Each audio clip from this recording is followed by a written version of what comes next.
жайылым жоқ бізде. Жердің бәрін жеке адамдардың мүддесіне өтіп кеткен. Шөптің өзі бізде қазір сенесіз бе? 55 мың теңге бір телешка шөп. Ал қарапайым халық жаздай мал қамауы тұрса, қыстай қамауы тұрса, сонда қайда барады? Автобус кірмейді. Балаларымыз жаяу барып, жаяу келеді оқыған кезде. Интернет ұстамайды, балалар сабақ оқу қиын. Сол енді сопкаға шығады балалар, не істейміз енді? Соның студент міне балалар, не? Сол?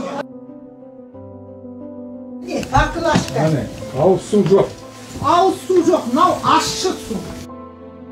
Су келген жоқ, Петровкадан барып 3-4 километрден келіп алып келеді. Машинесі жоқ, қалай әкеледі? Бұл негізі 21-ші ғасырда өмір сүріп, 21-ші жылы келгенде ол дұрыс емес те бұл шешілетін нәрсе.